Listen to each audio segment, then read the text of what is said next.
પંચમહાલની વાત કરીએ તો પંચમહાલ જિલ્લાના શહેરા તાલુકાના ડોકવા ખાતે રાજ્યસભાના સાંસદ ડોક્ટર જસવંતસિંહ પરમારની અધ્યક્ષતામાં શહેરા વિધાનસભા બેઠકનો નારી શક્તિ વંદના કાર્યક્રમ યોજાયો, જેમાં સ્વસહાય જૂથોની મહિલાઓને સરકારની વિવિધ યોજનાઓ અંતર્ગત સહાય વિતરણ કરવામાં આવ્યું હતું।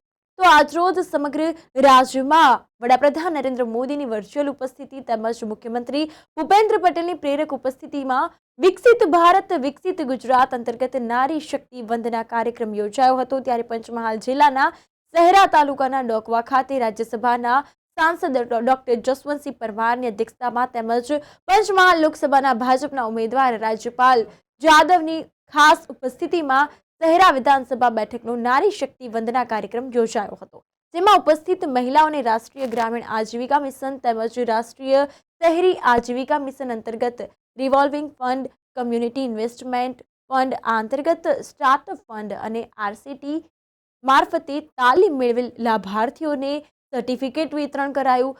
કેશ ક્રેડિટ ચેક જેવી અનેક સરકારની વિવિધ યોજનાઓ હેઠળ સહાય વિતરણ કરવામાં આવ્યું।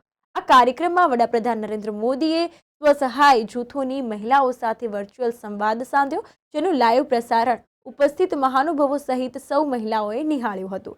તો નારી વંદના કાર્યક્રમમાં ઉપસ્થિત રાજ્યસભાના સાંસદ ડોક્ટર જસવંતસિંહ પરમારે પોતાના ઉદ્બોધનમાં જણાવ્યું હતું કે વર્ષ 1971માં ઇન્દિરા ગાંધીની સરકારના સમયે યુનાઇટેડ નેશને ભારત દેશની પરિસ્થિતિ અંગે પ્રશ્ન પૂછ્યો। તે સમયે નારીનું પ્રતિનિધિત્વ ખૂબ ઓછું દેખાતું હતું। ઘણી સરકારો બદલાઈ, ઘણા વડાપ્રધાન બદલાયા, પરંતુ નારીનું પ્રતિનિધિત્વ વધારવામાં કોઈને સફળતા મળી નહોતી।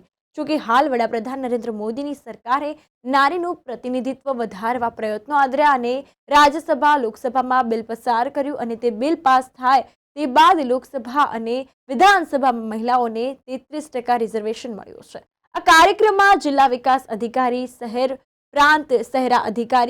પ્રાંત અધિકારી સહિતના પદાધિકારી, હોદ્દેદાર, વહીવટીતંત્રના અધિકારીઓ, સ્વસહાય જૂથોની બહેનો અને મોટી સંખ્યામાં વિવિધ ગામના લોકો ઉપસ્થિત રહ્યા હતા।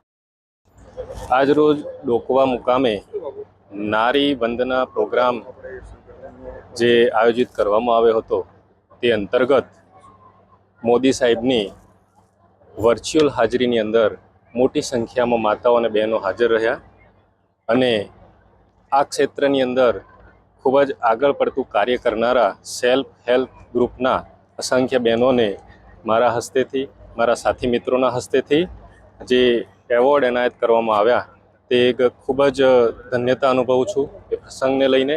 અને બહેનો આ અંતરિયાળ વિસ્તારની અંદર પણ આ મોદી સાહેબના જે ઇનિશિયેટિવ છે એને લઈને ખૂબ જ ઉત્સાહિત છે, એ આ પ્રોગ્રામના અંતે જોવા મળે છે અને તેની અંદર બહેનો ખૂબ આગળ પ્રગતિ કરી રહી છે તેવું દ્રશ્ય છે આજે। અને એ આવનારા સમયની અંદર ભારત દેશની જે મોદી સાહેબનું જે વિઝન છે વિકસિત ભારતનું, તેના માટેનું એક અગત્યનું કદમ છે, ઠોસ કદમ છે અને તેની અંદર આજે સહભાગી થવાનો મોકો મળ્યો।